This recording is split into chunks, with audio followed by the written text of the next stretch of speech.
They're coming for me. I've known this for a while.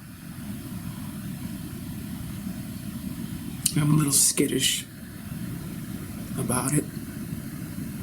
I mean, not too bad. I mean, you remember that guy in Mad Max who looked like a Birdman?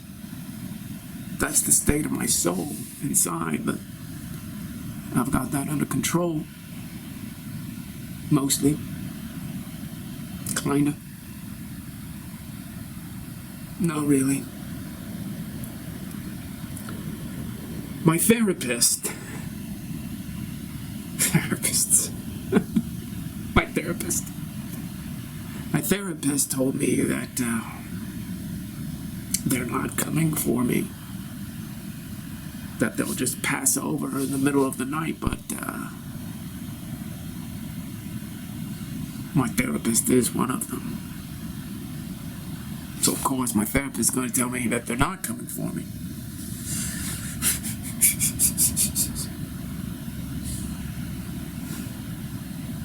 So I've got a checklist. All the things. Who would have thought? Now everything gets on my nerves. I'm really sensitive to everything now. I'm getting a little obsessive over my checklist. My checklist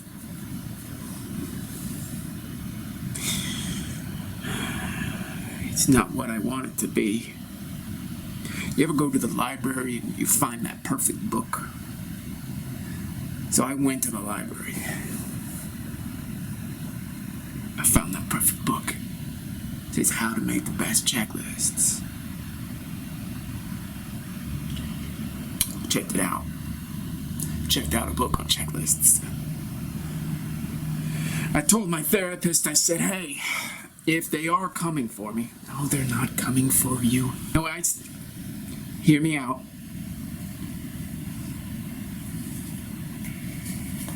if they are coming for me, I need to have everything checked off. Because I'm not leaving until I've got everything in my duffel bag. So my therapist is like, so you're a prepper. Yeah, it's the end of the world and they're coming for me. I might as well just get a duffel bag and sling it over my shoulder and hit the road and... Okay, well, Mr. Prepper, where are you gonna go? They're always gonna be coming for you. How do you know that? Oh, how do you know that?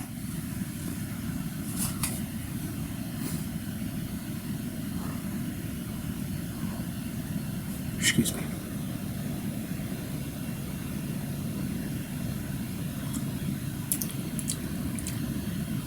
Oh, man. I may have to stop talking.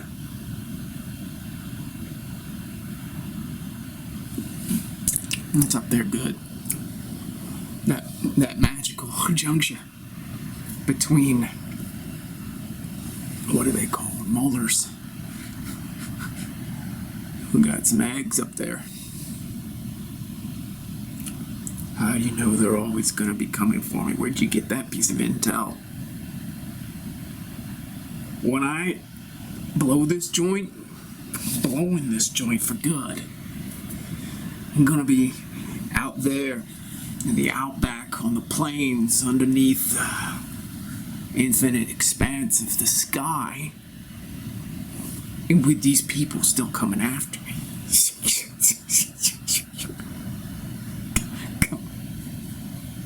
When I'm done, I'm done. I'm not putting this shit in a duffel bag just to have them keep coming after me once I blow this joint.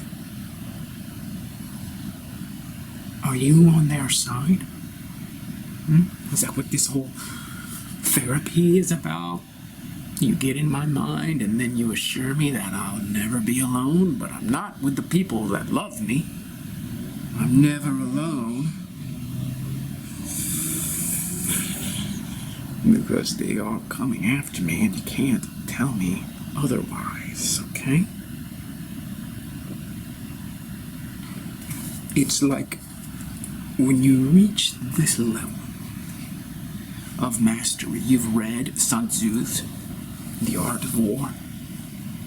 You've read Stephen Pressfield's The War of Art.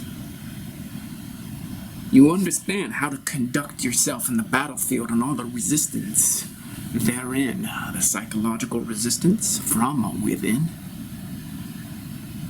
the ramparts and the battlements and the citadels from without.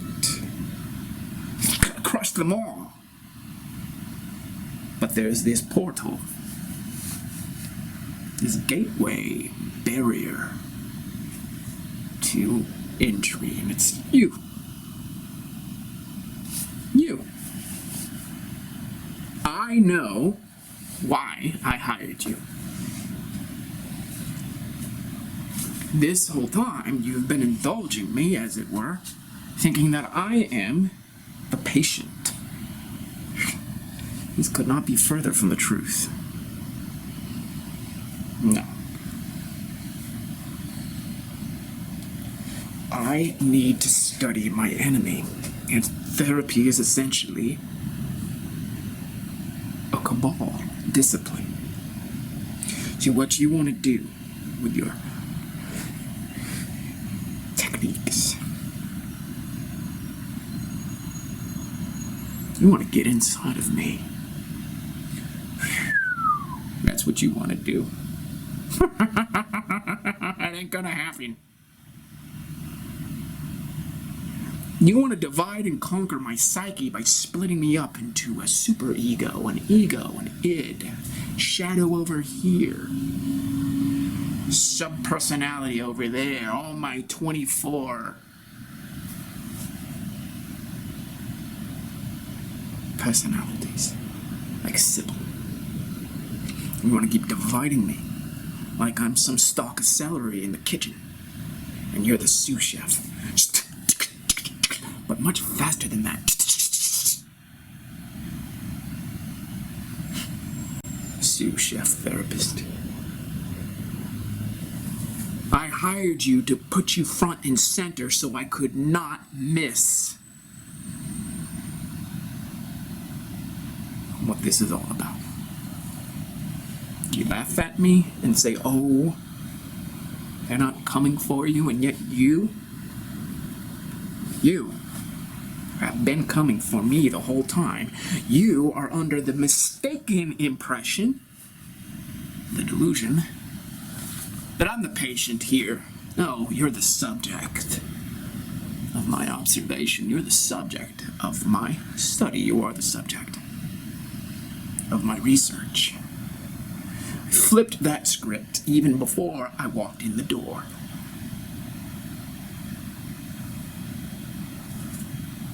Yes, they will always be following me, but that's the way I designed it.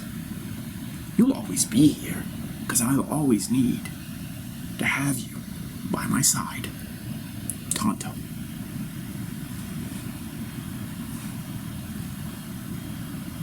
Sancho Panza. Robin.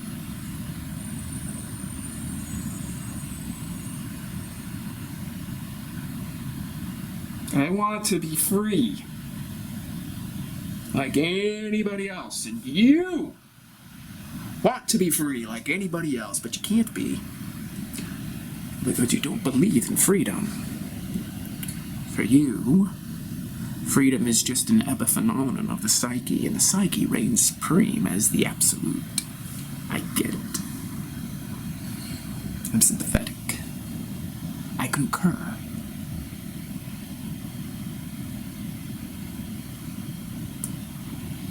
But you, of course, are stuck.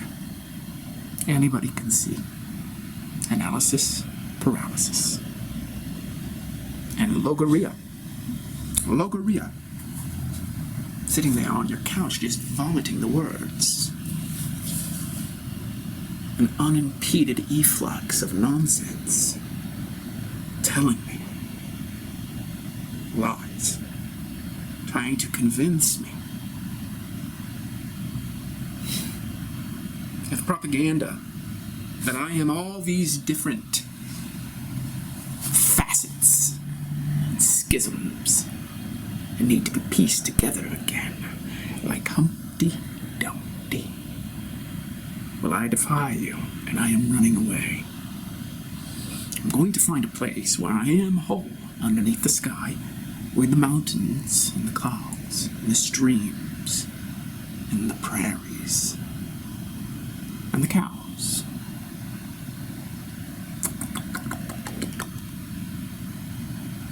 Don't suggest to me that they're coming after me when I've got you like a figurine in my knapsack. I will pull you out, put you on the mantle, and I will dictate to you the nature of health, the nature of integration, the nature of well-being. And I will teach you that there is such a thing as salvation. Otherwise, I wouldn't be running from them, from you. And like any sensible individual, you'll say to me, well, if you're truly in power, how could you be running from me? Aren't you in control? And that's when you're doing your thing again. You're trying to penetrate me with your tentacles. Your hermeneutical fangs sunk into my flesh. Trying to extract my soul. It's not gonna work. I'm running. I'm on the move. I'm blowing this joint. I've got people depending upon me, waiting on me. They know I'm not exactly a messiah figure, of course I'm not that. But they do know that you're full of shit, and then I've got a bag of goodies for them. I've got a set of perspectives that are not indentured to the popular religion of the 20th, 21st century known as psychotherapy, psychoanalysis, all of that. That is a religion you know. You don't know, that's the problem. And so you think you are sitting atop a throne on a mountaintop, decreeing the nature of reality. No, this is yet another fundamentalism that has not become self-transparent, by which I mean sees itself for what it is. So I've got to flee. That doesn't mean that I'm not under control of myself. That does not mean that I am not the authority here. I am the authority here because I do not subscribe to your tenets, to your axioms, to your postulates. I am not something to be dissected and then put back together again according to your vision of integrity.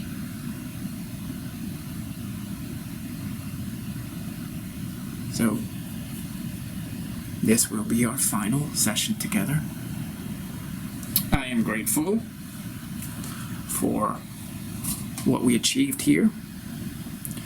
What I'd like you to do is tell all your therapist friends that therapy as we know it is dead.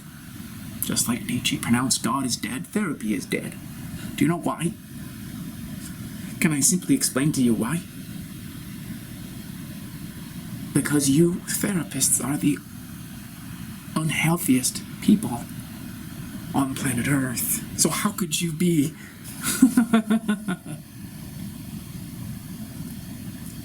how could you be the harbingers of health? How could you? You're a mess. And if you're a mess, then what could you possibly do to benefit others? All of this, whatever it is, it's an artifact of your soul. But if your soul is a mess, then your religion is defunct. It's an invisible fundamentalism. I need you to tell all your fundamentalist friends, all your therapist friends, that therapy, psychoanalysis, psychotherapy, all of it is dead. It was never meant to resurrect the soul. It was meant to keep the soul in shackles with its obsession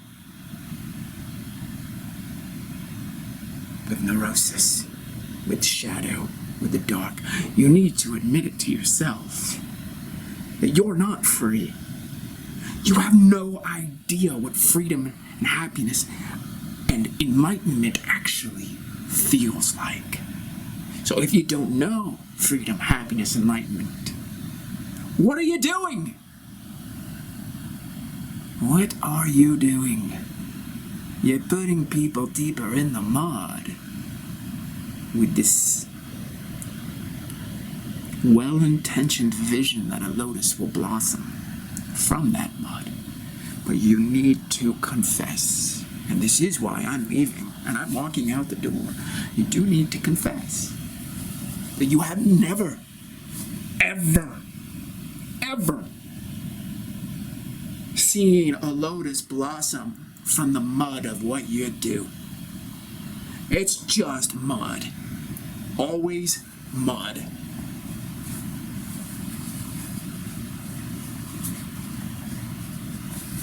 How's that look? I'm gonna have a photo at the end of this. I just want to make sure that we're good.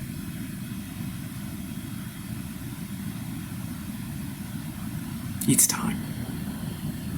You know, I understand all the people that are in the back waiting for an appointment with you. They're out in the hall. What I'm trying to tell you is that you gotta give that up.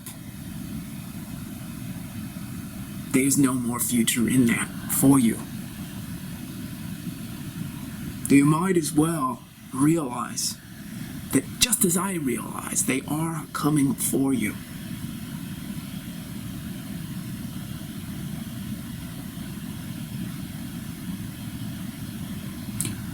You don't understand that. I know you don't understand it. The simplest way to understand is that you keep believing a lotus is going to emerge from the mud, and you've never seen one. And because you've been under the stranglehold of that delusion your entire career, they're coming for you. They're coming.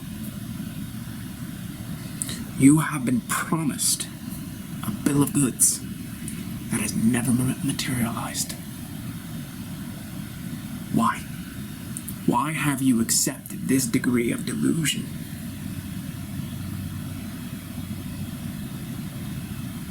It's because you didn't know any better. Like anybody else, you were given a vision to believe in, and you believed in it wholeheartedly. But I hired you to heal you, to let you know that that lotus is never coming, and they are coming. Do you understand? You keep thinking if you analyze the soul like a frog in a scientific experiment in the laboratory, picking apart its entrails, studying all these guts, that you're going to find the lotus. The lotus isn't in the frog. The lotus isn't in the flower. The lotus is out there, away from all of this.